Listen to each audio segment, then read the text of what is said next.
and we do have a lot of different business segments, which brings us a lot of different markets that we're trying to serve. And so as we're looking at each of those business units, from my perspective, what's most important is we're looking at what is the value through the customer's eyes in each of those business segments. So the value of a couple getting married might look different than a value of a family coming into the amusement park, might look different than the value of somebody coming to see a rock and roll show in one of the music venues. But if we look at it through their eyes and we focus on what that value is and focus on maximizing their experience through that lens, that's how we're going to keep people coming back.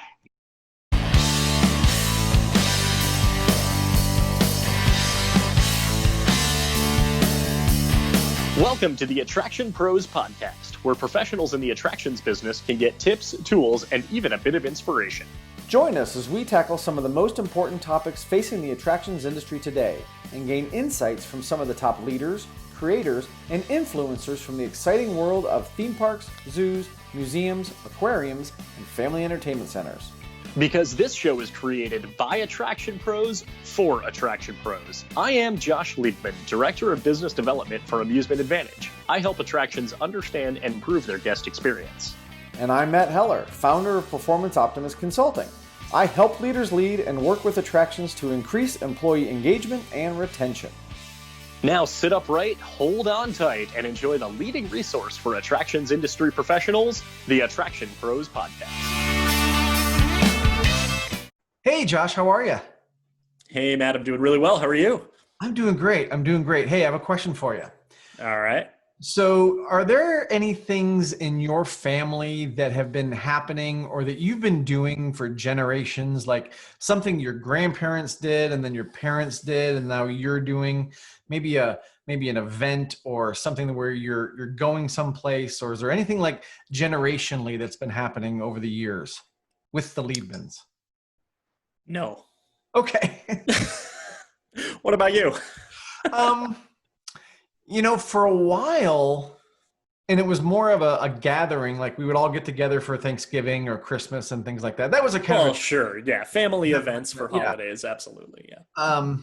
But that's the most I can probably say that, is that kind of generational type of thing. And the reason I'm asking is because our guest today happens to work at some place that is a family tradition for a lot of people.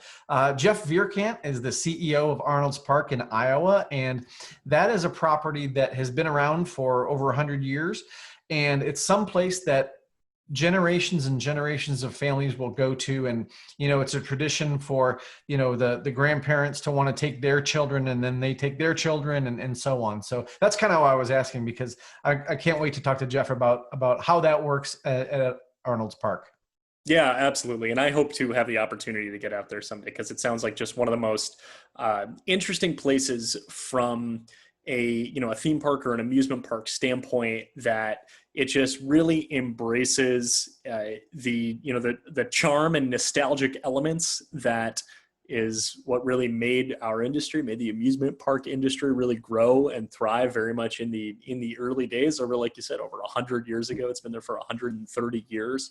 And what also is really interesting about Jeff specifically too is that he was a ride operator back in college at the park in the early 90s, and then he went into the manufacturing business, and he was in the manufacturing industry for many years, and then came over to take on the role of CEO at the park. And what's really interesting is being able to look at the parallels between what we do in our industry in amusement and attractions compared to manufacturing, which on the surface level seems like it's a completely separate type of mindset.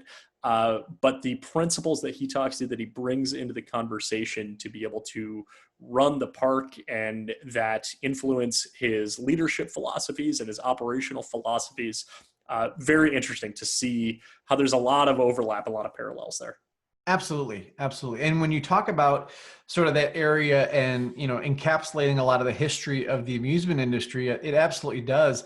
But one thing that you're really struck by is that it's not huge, right? The area itself is not very, very large, but the amount of things, the amount of attractions and activities and facilities that they have in a small area really is astounding. I mean, there's a boat dock, there's a beach, there's museums, there's shopping, there's dining, there's an amusement park, full wooden roller coaster, Ferris wheel, the whole 9 yards, go-karts, mini golf. It just runs the gamut. There really literally is something for everybody. And it's something that's been such a fixture in that community over the years that's where it's become this generational tradition.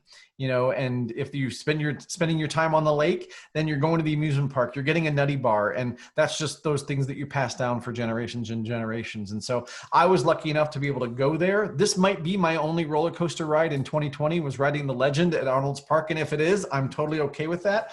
But it was just such a special feeling that you got when you were there. I'm really excited to talk to Jeff about kind of how that feeling came about and what he's doing to help preserve it.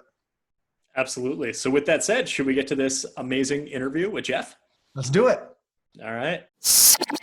Jeff Vierkant, CEO of Historic Arnolds Park Incorporated. Thank you so much for joining us on the Attraction Pros podcast. How are you doing today, Jeff? I'm very well, Max. Good to see you again. It's a pleasure to be here. Good to see you, and thank you so much. And we've got a lot of things to cover, so much to talk about. I was actually just able to go out to Arnolds Park and absolutely loved my experience there. So I'm hoping we'll get into some of that kind of stuff. But would really love to have you tell us a little bit about your background and how it is that you became CEO of Arnolds Park. Sure. So I became CEO at Arnolds Park just before the 2018 season. So I'm just finishing up my third season as CEO of the park. But I do like to consider myself a rehire at the park. My first experience at Historic Arnolds Park actually came back in the summer of 1992. As a college student, I was a ride operator in the park. So I had quite a long hiatus away from the park as an employee, but certainly not as a customer.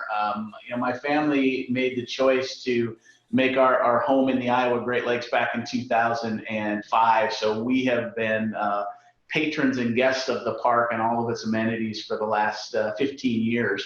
And I was really looking for something that could be highly involved within our community. And as you saw when you were here, the park is really a central part of our overall community. So when the opportunity came up to join the park in a leadership role, I absolutely jumped at it.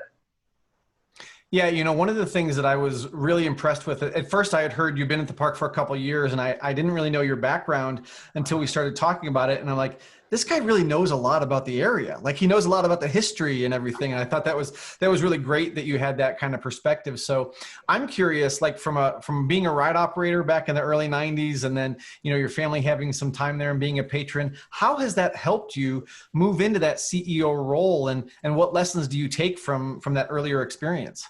Well, I think that, even that one summer as a ride operator, it just gives me perspective of what the team members face on a day-to-day basis and how big of an impact that they can have on the guest experience. And it helps me then to lead my team and to focus my role so that we are focused on giving the guests the absolute best experience. And of course, bringing my daughters here, my 3 daughters as they were growing up, bringing them to the park and having such a magical time, it really just solidified what we can do from a guest relations standpoint to make sure we're building magic for everybody that walks through the doors.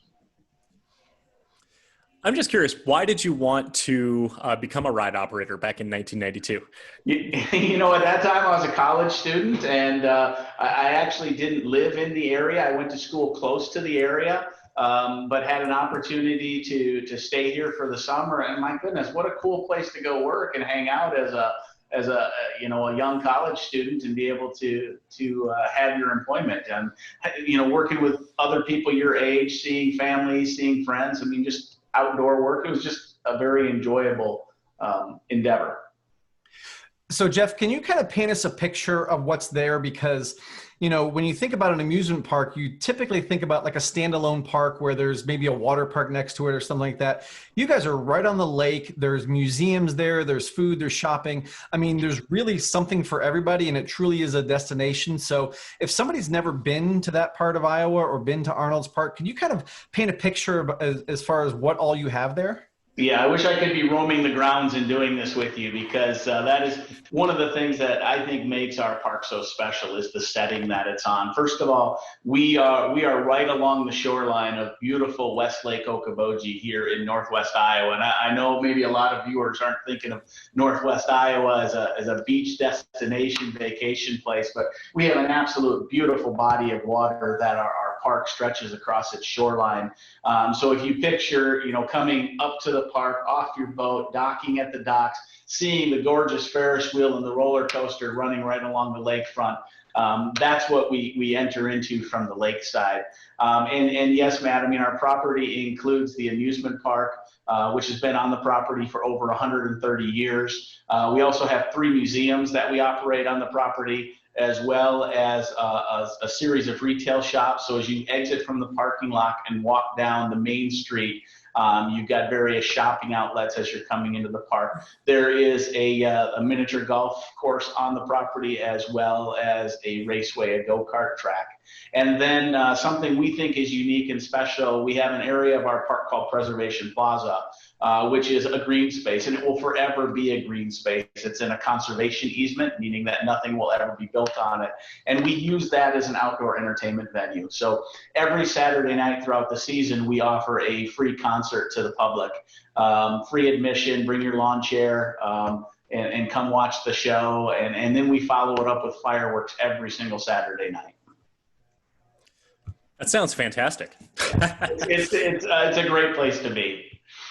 Yeah, and one of the things that you mentioned, and definitely very much elaborated on right there, is just how important the park and the property is to the community. And can you talk a little bit more about that, and how the community has embraced the entire property and just very much woven into the fabric of the culture? Yeah, so like I said, the park came into existence over 130 years ago, and it was really right after the railroads came to town. The railroads started bringing people to this magical lake, this beautiful place to be, and our original founder, W.B. Arnold, had the vision that there needed to be hotels and recreation and spaces available for those people coming to the area. So the park started with a water slide, a toboggan-style water slide, as the very first ride and attraction, and then grew from there. So for over 130 years, we've been a central gathering place for the community. And I think what's really, really intriguing about our history is, over the course of those decades, there were several times when the park almost came to no longer exist. Tough times would come through, and the park would be on the brink. And one time in particular, and it was 1999, actually our park had been sold off to a developer, and this was going to become single family housing, condos, and shopping. And the community immediately said, we can't have that. We've got to have this amusement park here. So they went to the developer, and the developer very graciously said, yes, I will sell the property back, but we've got 6 weeks to make it happen. So the task in front of the group at that time was to raise nearly $6 million in the community over 6 weeks to be able to purchase the park back and turn it into a nonprofit. And I'm just delighted to be sitting here today, because not only did they meet that goal, they surpassed that goal. They raised about $7.25 million. We're able to purchase the park, save it. We turned it into a nonprofit entity. So we continue to survive and thrive today, not just on our operating revenue, but also on donations and support from the community. Which I think is so amazing that you've been able to do that, from a kind of traditional amusement parks are usually for-profit entities, right? And then you look at the zoos and aquariums that may have more municipal involvement, and they are kind of in the nonprofit space. So I'm curious how that has maybe changed how you do operate, and thinking about all those entities that you have there. It's not just the amusement park, it's the museums and I don't know if you mentioned the roof garden and the ballroom and the Queen too. I mean, there's still so many other things under that roof. So how does that change how you might lead the organization being a nonprofit? Yeah, so one of the things that it allows us to do, being a nonprofit, is it allows us to provide a lot of activities across the entire spectrum of the community. So all three of our museums on the campus are free of charge. So there's no charge for anybody to come into the museums or explore the museums. Our Preservation Plaza concerts every Saturday night. Again, we feel that that's a duty that we provide to the community free of charge. We have a beach on the property. I didn't mention that we had a beach on the property, but anybody can come and use the beach. And this is all part of our nonprofit mission. And across, of course, our entire lakefront. I mean, we have 8 docks that go out into the lakefront, and they're public use docks. Anybody can come and use those facilities and access this wonderful resource that we have.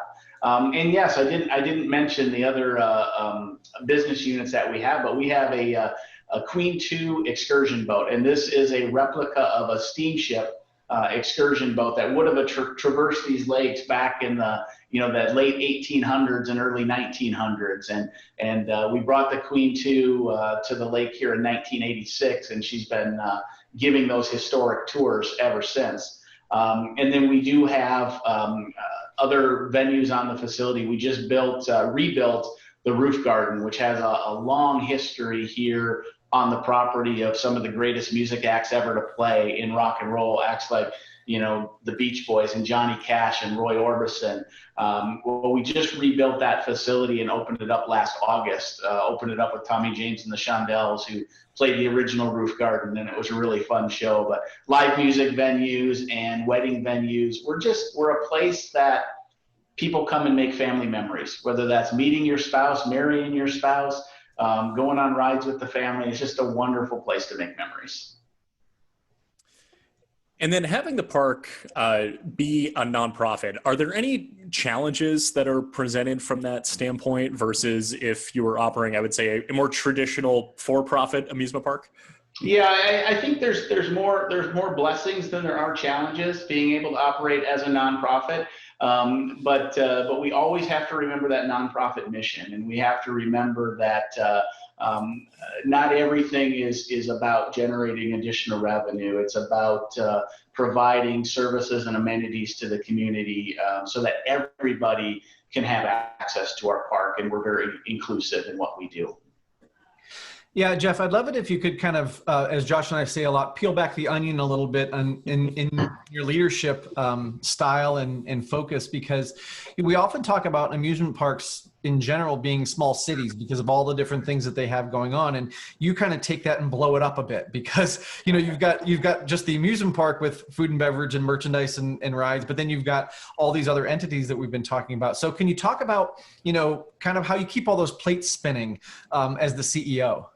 Yeah, so again, we do have a lot of different business segments, which brings us a lot of different markets that we're trying to serve. And so as we're looking at each of those business units, from my perspective, what's most important is we're looking at what is the value through the customer's eyes in each of those business segments. So the value of a couple getting married might look different than a value of a family coming into the amusement park, might look different than the value of somebody coming to see a rock and roll show in one of the music venues. But if we look at it through their eyes and we focus on what that value is and focus on maximizing their experience through that lens, that's how we're going to keep people coming back.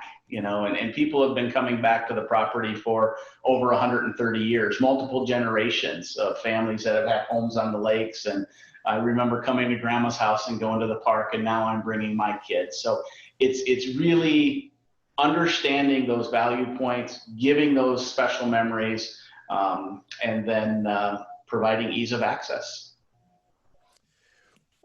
Balancing, this respect and honoring the past and tradition while at the same time not wanting to encapsulate it, but making sure that it is still very much a present day ongoing tradition, not just for the generations prior, but for the generations to come as well. Yeah. One of our biggest strengths that we recognize is our nostalgia. We are a step back in time. Matt, when you came through our park, you saw that our rides are vintage and they're historical. Our roller coaster is 90 years old this year. So one of the things that we're providing to people is that step back in time. But in the same respect, we have to keep things looking fresh. We have to keep things looking updated. We do a lot of work on the grounds, a lot of work on the foliage and the floral arrangements throughout the park to give a very clean and uplifting feeling. In our new venues that we've been rebuilding over the last 2 years, our architectural design is one of history and nostalgia, but the performance of the facilities is state of the art. So when somebody, we just rebuilt a building we call the Majestic Pavilion, which was a 100-year-old facility, originally built as a roller rink, roller skating rink. We use it as a wedding reception. And I walk into that room, and my favorite saying for that room is somehow it looks exactly the same yet completely different than it did, 50, 60, 100 years ago. But it's really a balance to maintain that nostalgia, but bring in that modern feel. Yeah, and I have to say too, Jeff, that as I was going through the park, you talk about the work you're doing on the grounds, and it does feel like you're taking a step back in time, but not to a seeing things that are rickety, because they're old, right? But they are very well maintained, and I think that has a lot to do with not only your care, but the entire team's care of all those facilities. But I would also imagine that's what keeps people coming back too. It does. People. We all know in this industry that safety is the number one priority that we have. And of course, we're no different than anybody else in that regard.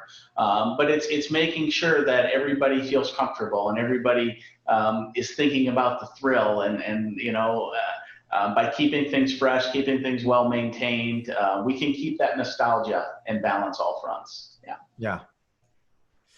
One thing we're curious too is about your background prior to coming back to the park, but with your background in manufacturing and Sure. then bringing maybe concepts or practices from the manufacturing industry into operating an amusement park and operating this property. I got into Eric Ries around last year and read the book The Lean Startup, and even it was very much about manufacturing, but it was also about business, and that really opened my eyes to say there's so many elements of manufacturing that can be implemented across so many industries, and I imagine that there's so much as an industry that we can learn. So I'm kind of curious from your mindset of looking at the park from the lens of the manufacturing background of how you see that all working together in with Sure. this. Yeah, and you mentioned the lean startup, and in the manufacturing world, study and applied a lot of lean techniques, and they are so applicable across the attractions industry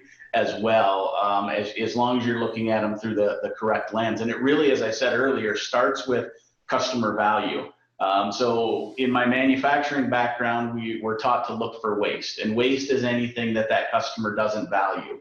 So if the customer values a small portion of what we're doing, we need to focus on eliminating waste around that. So when I look at guests standing in line for a ride, that's waste. How can we get them through that line more quickly? That will improve their value. That will improve their experience, whether that be at a ride or whether that be at a food stand or whether that be at any of our venues that we're having.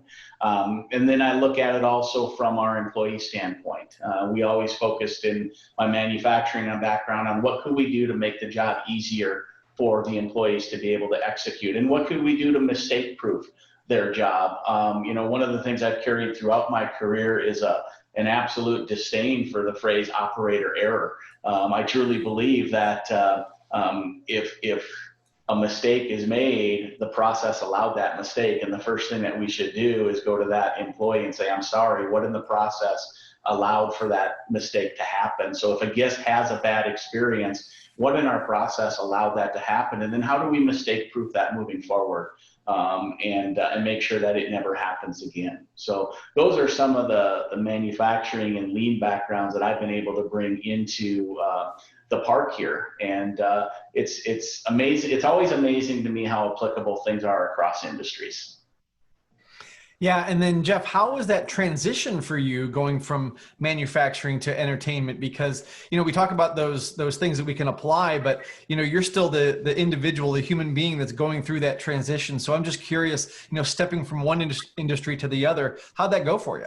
Well, I'm so much closer to the customer now than I was in some of my manufacturing roles. So that's a lot of fun for me. I mean, every single day I get to see the impact on the guest and on the end user of the product. So that's been a lot of fun for me to get closer to the customer. To me, again, it's all about that value and how do we deliver that value to them. Yeah. Yeah. I think it's really interesting of how you talked about eliminating waste and looking at a guest standing in line as being wasteful, or team members that might have friction points in their jobs as waste. So when you look at it from that lens and say, all right, a guest standing in line, or that the time is wasted time that they could have been doing something else, or potentially spending additional revenue. Right. Where does the thought process go from there, from saying, okay, we've recognized the waste, what can we do to eliminate or minimize the amount of waste? Sure. I think it's important to focus on those key areas that can impact the customer's experience. So one of the things that we've looked at over the last couple of years is just entering our park and getting through the ticket line. On a hot July day, the sun is directly overhead, right in front of our ticket booth. And when that line builds up, kids start to get a little bit cranky, and parents start to get a little bit frustrated. So we really did a lot of focus over the last couple of years on the whole process of ticketing people and getting them into our park. And so what we found was at certain times of the day, we might have to have some relief points in that ticketing area. So we have an inside the park window that our season pass holders can come into and not have to stand in that long line. We have streamlined our processes for our ticket booth personnel so that they can process ticketing faster. We've done more online ticketing so that the customer comes up to the gate, shows a barcode, gets their wristband, and goes. So as an example, that's one area that we focused on to try to speed people through the lines and get them in and enjoying the park faster. Jeff, are you noticing that, especially with, as we're recording this in August of 2020, that people are using that online ticketing even more? Yeah, we see it increase every year. We still have a tremendous opportunity to increase it. As a tourist destination, we have a lot of people coming to town, getting to their hotels, and then coming down to the amusement park. So through our marketing efforts, we are trying to get more pre-buys to come into the park. And that's beneficial for a lot of reasons. One, it speeds the guest experience. That's the most important.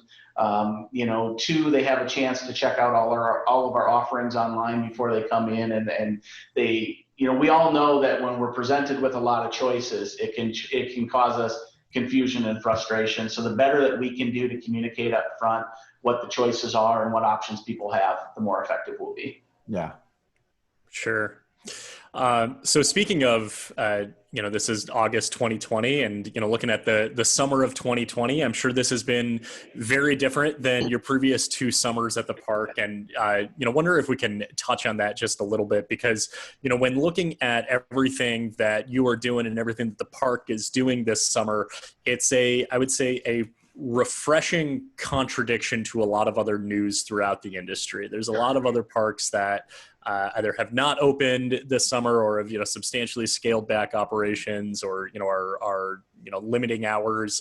And in just the the research that I was doing in anticipation of this interview, you're having concerts, you're opening your farmers market, the park is open, you're doing movie nights, and all of that is just among a list of activities to ensure that say, hey, we're going to operate in the summer of 2020. We're going to provide that enjoyment and entertainment that people come and people are really craving right now. Right. And curious as far as what did those meetings look like earlier this summer, and where did that innovation come from, and ensuring that you can accomplish all this, ensure that business continuity while also working within, I would say more limited parameters of what we're all now faced with. Sure. So one of the things that my manufacturing background taught me, and I was able to apply, is problem solving, and a very simplistic thinking of, here's the ideal state,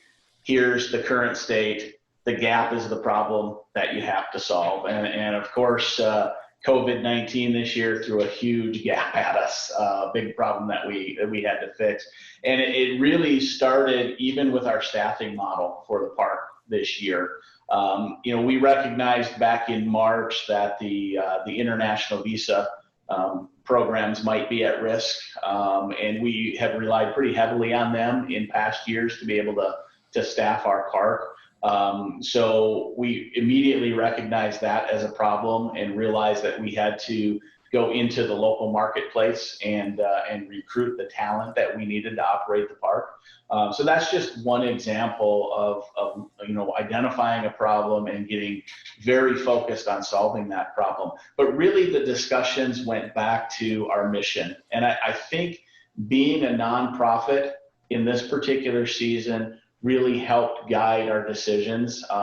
We felt that we had an obligation to the community to provide some healing and some normalcy in a year that was completely unnormal. So once we decided that we had an obligation to the community, we knew that we had to do it safely. That's when the problem solving really started. So we tapped all of the resources that we could find within the industry and found some really good guidance from both from organizations like IAPA, but also from other attractions. We had some calls with other facilities on what they were thinking about doing and shared what we were thinking about doing. And came up with our plan. And our plan, I think, is very similar to a lot of places that did open. We put social distancing in place. We did the temperature checks. We did the sanitation procedures, all those things that we're all probably kind of tired of hearing about by now. But really, I think what was important was it was led by a vision of we have an obligation to our community to provide some normalcy and to provide some family fun. And we're all going to remember the summer of 2020. We're hopeful that some of those memories include a ride on the roller coaster, mask and all. We're hoping that some of those memories include our park here. Yeah. And I have to say, Jeff, when I was out there, I rode the roller coaster, a couple of times, every time with my mask. And I didn't really feel like it was that big of a burden. Like, it's interesting to hear some people, especially on social media, the keyboard warriors who are, just anti-mask and it's going to fly off and I can't breathe on the roller coaster. But, it really wasn't that bad. I didn't find that it really inhibited the experience all that much. No, and I think we've seen more acceptance of it as we've continued along the summer. The other thing I would say is, we're blessed with an outdoor space, and having that natural airflow and having that room to be able to spread out. I think that helped make people feel safe as well. As I read all of our customer reviews, the ones that really strike me this year are the ones that thank the staff members for making sure that we're able to provide a safe environment. That was one I was curious too about the perception and feedback that you've gotten from guests from being open this summer. Can you expand a little bit more on that? Yeah, I think by and large our customer base was appreciative that we opened up, and in the conscientious manner that we did open up, we feel that they felt pretty good about that. Early on, we did have some detractors, but I think once we did a good job of explaining how we were going to open, most people felt really good about what we were doing. Yeah. And we also had, communications with the local community health organizations. And, we, being a community organization, we wanted to make sure that everybody knew what we were doing, why we were doing, and we were taking feedback from everybody on how we should do it. Yeah, so I'm curious too about that feedback piece, because again, in nonprofits, when people are donating and they feel like they have more ownership over what's going on, and have you found that all that community involvement, you said kind of earlier that it was more of a blessing than a challenge, but in terms of actually, distilling all of that feedback and saying, okay, where is the true value? How much of that comes from the community involvement versus, your background and saying, well, I know this is really the right thing to do, and then we just have to either figure out, do we change what we do, or do we explain why we're doing what we're doing and the fact that it's right? Do you know what I'm kind of trying to ask there? Yeah, and I think it's both, Matt. I mean, I think we have to be able to be flexible in what we're doing. So we did open initially, as an example, on the 3rd of June this year, and we opened up with a mask, face covering highly encouraged. Of course, all of our employees had one. And then we did see a little bit of a spike in our local numbers, and we made the choice at that point in time that for the good of the overall community, we closed down for 2 weeks. Even though there were no cases associated with the park, we decided we'd close down for 2 weeks, help the community get through that initial spike. And then when we chose to open back up again, we chose to make the face coverings mandatory. Again, just for the overall good of the community. And yes, we took some feedback from that, as you might expect. We try to be as flexible as possible with our decisions. I think by and large, as long as we're guided by that conscience of keeping everybody safe and keeping everybody entertained, we'll do all right. Yeah. Jeff, can you talk a little bit about what that communication looked like, maybe kind of throughout the whole process to rebuild that consumer confidence that, very much industry-wide, it lost substantially back in March, April or so, and then maintaining that even from opening and then having to close down again and then reopening, as far as what that messaging looked like? Yeah, and I don't think you can ever communicate quite enough. But it starts with the message, and our message was that we want to open for our community and we want to do it safely. And then in terms of how we communicated that message, we used a lot of social media. We used the local print advertising, anything that we could use to get some of the details of our message across. So we bullet pointed out, here are the steps that we're going to be taking to keep people safe. We ran, quarter page ads in our local print publications, and again, a lot of social media, a lot of email marketing to spread that word. Wow. Can you talk a little bit more about the staffing side of things? Because you mentioned earlier that you really had to relook at how you were staffing and look at that model based on the international folks that you weren't getting. I think it's kind of a win for you. So can you talk a little bit about that? Yeah, I think, one of my favorite sayings coming out of the manufacturing world is that no problem is a problem. Meaning, if I walk around thinking I don't have a problem anywhere, that's the biggest problem of all. Because when we focus on the problems that we have, we get better. And as an organization, we had really become to rely on the J1 and the H2B visa programs to staff our park. And we were missing out on a lot of the local talent. Now, if you know the demographics of our area, we're a very small area. We have a county of about 17,000 people, but in the summertime, our population swells to over 100,000. On big holiday weekends, even greater than that. So there isn't a large workforce to begin with. We have a very low unemployment rate. So we had the mindset that we needed to rely on the international visa programs. And this forced us to change the way that we're thinking. And we got just a tremendous group of local students and local adults to come in and operate the facility this year. And so where I think we got stronger, Matt, is going forward, we're going to have a fantastic mix of both the international students as well as our local population. And I think that just provides a wonderful cultural experience for the guests of the park, and also for all of those people working in the park, because they're going to get a chance to meet people internationally and learn about their cultures, and it just adds a whole new dynamic to what we're doing. Yeah, I love what you said about your problems. If you feel like you don't have any problems, that's the biggest problem. Yes. So were there things that when you came in that maybe other people thought that weren't problems that you saw, or like you talk about the waste, right? The waste of, somebody standing in line where, as an amusement park operator, I might think, well, a 10-20 minute wait, that's not bad, right? And at a small park like Arnolds Park, granted the crowds were a little down when I was there, but I didn't wait for more than one cycle for anything, which was fantastic. So, were there things that you saw as opportunities that maybe other people had not seen, and because you're now looking at through a different lens?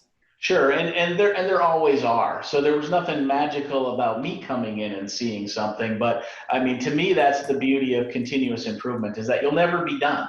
There'll always be a chance to make things better. There'll always be some innovation. There'll always be some waste that you can take out of the process. So one of my true beliefs, in the manufacturing world, there's 7 traditional wastes that are focused upon, and some of my learnings added an 8th one to that, and that was unused employee creativity. So where we can really find those problems are when we get everybody engaged in looking for those wastes and looking for those chances to enhance the guest value. When you have 100 people doing that, then you've really got some power going on making improvements. What were some of the ways to foster that 8th method there of the wasted employee creativity? I to think minimize that waste, obviously. Yeah, to me, the biggest thing has always just been making it okay for people to highlight problems, and making it a safe environment for people to highlight issues. When somebody can say, hey, this happened, and here's how I think we can fix it, that's when you're really going to start to drive innovation. When you've got, like I said before, 100 people making improvements to the guest experience rather than, a select group of managers trying to make improvements, you have some real power in terms of enhancing value. So the biggest thing, I think, is making it non-threatening and making it okay to raise issues. And I think as I'm connecting some of the dots that I'm hearing you talk about, before you talked about when something does happen and you come up to someone and say, hey, I'm sorry that the process failed, right? You're not blaming that person. You're not saying you're a bad employee because this happened. I think that contributes to that safe environment where people are going to feel more comfortable bringing something up because they know there won't be personal retribution. Yeah, you're absolutely right. And some of the things that I was taught in my manufacturing is not only to make it safe for them, but to thank them for bringing it up. Thank you for highlighting this gap in the process that we can now focus on and fix. Yes. Yeah. So how do you spread that culture throughout the organization there to make sure that everyone knows that? Because the default is, if an employee screws up, then it's usually you failed us, and you're looking at reversing this mentality to say we failed you. Yeah. But that probably is a little bit of a mold that probably needs to break or shift or adjust compared to, I would say, traditional thinking. Yeah, I think in most any organization it is, and it's just a day-to-day thing. You just keep working it and keep reinforcing that behavior and celebrating that behavior of raising problems and raising issues. Yeah. And I think that's something that, in my experience, people don't focus on enough, right? And I'll be guilty for not recognizing it also, that, when people recognize people, it's generally for, great guest service or, great efficiency and things like that. But we're not celebrating, when people say, hey, I found this trip hazard, right? And this needs to be fixed because this is really going to have an impact on guests and employees alike. And so we say, okay, thanks for finding that, we'll go fix it, but it's not celebrated, right? Yeah. It's not something that we say, hey, that is the behavior that we're looking for. Yeah, and they're all important, right? Yeah. I mean, all of those items are worth celebrating, and just having this conversation reinforces in me that by George, I got to go out and do more celebrating with folks myself. I mean, because anytime we make somebody smile, or anytime we recognize a hazard that keeps a problem from happening, I mean, those are all wonderful things, and they happen every single day in all of our parks. And the more that we can celebrate our team members for doing that, the better. So now I'm kind of curious too, because we talked about, elements of manufacturing that can be implemented into the attractions in the amusement world. And now, being at the park for the last few summers, I kind of want to reverse that question. Is there anything that the manufacturing industry could learn or take from principles from, whether it comes to operations or guest experience or amusement and entertainment? I think the way that we celebrate the guest in the entertainment and attractions world is something that much of the manufacturing world could learn from. Understanding that person that's using the product and really making sure we delight them every time they use the product. In the attractions world, it's right there. You see it immediately. You see it in the smile on people's faces, and somehow getting that reaction of the customer to the person working the manufacturing floor, I think would have huge. The great companies in manufacturing do that through messaging and so forth, and that's something I think that the manufacturing world could learn from the attractions industry. Mm. Jeff, you just talked about the smiles, and I'm reminded of a story that you've told me, and I know I've heard you tell other people about what really made you decide that it was good for your family to come and move to that area, and it was an experience that your daughter had at one of those free events. So I'm wondering if you can share that with us today, just so we can kind of understand your decision to actually move there. Sure. So it would have been the summer of 2005, and my family was evaluating a job change and a move to this particular area. And of course, I was somewhat familiar with the area because I had spent that summer back in the 90s here, but my family really wasn't. And so we came down, job interview, everything went great, and the position seemed great, but we were really concerned. We wanted to move to the right community. And I had three daughters. One was an infant, one was 4 years old, and my oldest was 7. And my oldest is a special needs kid. So we were very concerned about the community that we were going to. So we did the interview. Everything was good. We decided, let's stay the weekend. What do you do on the weekend with 3 little kids? You take them to the amusement park if they've got one, right? So we went to the amusement park, had a fantastic day. Matter of fact, a teenage girl won a prize at one of the games and ran it up and gave it to my daughter. I thought, oh my gosh, how cool is that? Until then I realized that it was the daughter of the HR person that was recruiting me. So maybe it wasn't completely spontaneous. Maybe it was, I don't know. But if it wasn't, then hey, brilliant move on their part, right? But that was kind of cool. That was kind of fun. But what really pushed us into the decision was Saturday night. There was a free concert, so we thought, yeah, let's go. That sounds like fun. And as soon as the music started, my special needs daughter just lit up. She ran up to the front of the stage, started dancing, and we would never have let her do that in the community that we were living in. And we just felt so safe and so comfortable and so special that we decided, yep, we can make the move to this community. This is where we're gonna make our home. And throughout the 15 years that we've been here, it's moved from, yes, we can move there, to, man, we can't imagine being anywhere else right now. And the park and its property here has been every step of the way in that journey, from the day that my youngest was big enough to ride the coaster here. We remember that very vividly, to what their favorite kiddie rides were. So again, that was just all the more reason that when the opportunity to join the park came up, that I thought I wanted to be a part. What was it about that environment that you just described? You said you just felt so safe and so very comfortable in it. Like, what were I would say that the non-tangible components of it that just added that sense of not just safety and security, but belonging? Yeah, I mean, it was a feeling of community, and it was a feeling of community gathering. And I realize now that's one of the really important parts of our property, is we are that central gathering point for the community to come and congregate together. And it's hard to even explain what the feeling was that we had that evening, that we decided that this was why we were going to move here.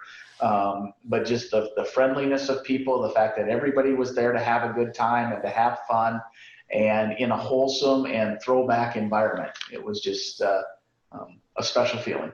And, mine is but one of thousands and thousands of those Okoboji stories. Okoboji is the general name for our area. It's the name of our lake.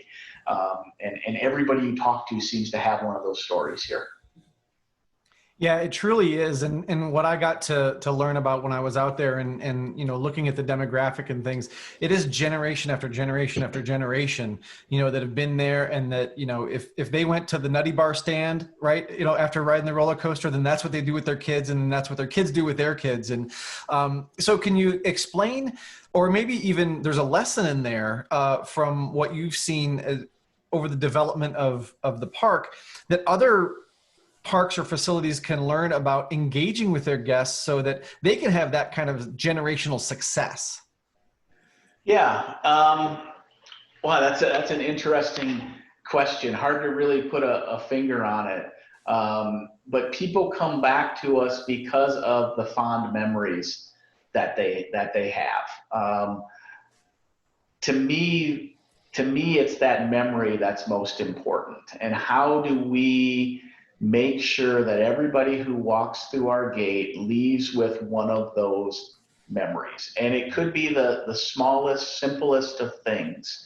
It might be how a ride operator smiles at them. It might be getting a high five or a wave from an employee in the facility. But how do we make that connection and make that memory? Yeah. That's great. And nowadays, there's probably going to be a lot more waves and high fives for the foreseeable future, at least. Yeah, a little virtual high five, maybe a half fist pump. We don't quite touch each other from 6 feet away, but that you can still smile with your eyes, even if you have a face covering on, right? So, right. Exactly. Yeah. So like we mentioned earlier, Matt had the opportunity to visit the park recently. Hopefully I'll have the opportunity in the future, but I heard there was something about a pinball game, and there was an interesting story behind that. There was one of our newest exhibits this year. We put in a vintage pinball exhibit in one of our museums. And of course, over the life of our property, arcades has been a big part of what's been going on at the park. So we put in the vintage pinball exhibit, and of course there had to be a challenge that had to be made when Matt came in. And so myself and Tucker, the gentleman who's our pinball expert, we challenged Matt to a game, and fully expecting that, we played the machines, we'd be able to come out on top. But I got to say, Matt beat both of us. Yeah. And it was super fun because, seeing those games literally in their glory, right? I mean, These are some games right from the 50s and 60s, I think. 50s and 60s, yes. Wooden bodies, yeah. Yep. Yeah, and that Tucker has completely restored, and all the lights are working and all the bells and everything. And quite frankly, it was really inspiring for me to hear him talk about, well, when the ball hits this one, then it goes over here, and you want to get over there, and this is going to double your points. And I'm just a flipper guy, right? I just want to keep the ball in play as long as possible. Right. But to hear that kind of passion that he had, and then we went back in his workshop and saw, some of those games that were in progress, and just to see all the wiring and the circuitry, it's just amazing that he's able to keep those machines running. And what a great kind of throwback again, piece of nostalgia that you have in that museum, which is fantastic. And it's all about the overall experience. I mean, dropping a coin into a pinball machine and playing a game of pinball is one thing, and it's a lot of fun, but it's so much more powerful when you get the story from somebody who has a passion about it and can tell you about it.